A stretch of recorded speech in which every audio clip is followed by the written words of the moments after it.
అనుదిన నిత్యజీవపు మాటలు. దేవుని నామానికి మహిమ కలుగునుగాక. దేవుని వాక్యాన్ని చదువుకుందాము. పైనున్న వాటి మీదనే గాని భూ సంబంధమైన వాటి మీద మనస్సు పెట్టుకొనకుడి.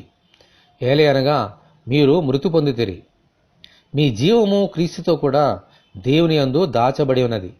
కొలసలకు రాసిన పత్రిక 3వ అధ్యాయము 2-3 వచనములు. మన ప్రభువైన యేసుక్రీస్తులో జీవమున్నది. ఆ జీవము మనుషులకు వెలుగై ఉన్నది.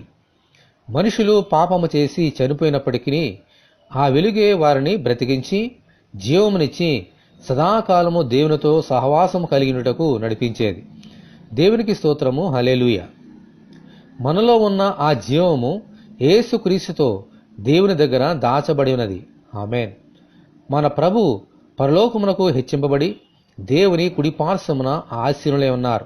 ఆమేన్. ఈ హేతువు చేత మనలో ఉన్న ఆ జీవము సజీవముగా కాపాడబడాలి అనంటే పైనున్న వాటి మీదనే మన మనస్సును ఉంచుకోవాలి. ఈ భూ సంబంధమైన వాటి యందు మన మనస్సునుంచక మన కొరకు చనిపోయి తిరిగి లేచిన ప్రభునందే ఉంచాలి. ఎందుకంటే మనము కూడా ఈ లోక విషయమే చనిపోయి ఆయన కోసమే బ్రతుకుచున్నాం. దేవునికి స్తోత్రము కలుగునుగాక. ఆమేన్. ఇటువంటి కృప కొరకు మనమందరము దేవుని వేడుకుందాము.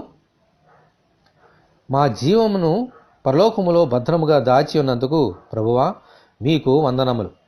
ఆ జీవమును కాపాడుకొనుచు మీ వైపే చూచుచు ఈ లోక విషయమే మృతి పొంది మీకోసమే జీవించినట్లు అనుగ్రహించమని, ఈ వాక్యం వింటున్న నీ బిడ్డలందరినీ అలాగున దీవించమని ప్రభువైన యేసుక్రీస్తు ద్వారా ప్రార్థన చేయుచున్నాము తండ్రి.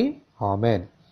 ప్రభువైన యేసుక్రీస్తు కృప మనకందరికీ తోడే ఉండి నడిపించునుగాక.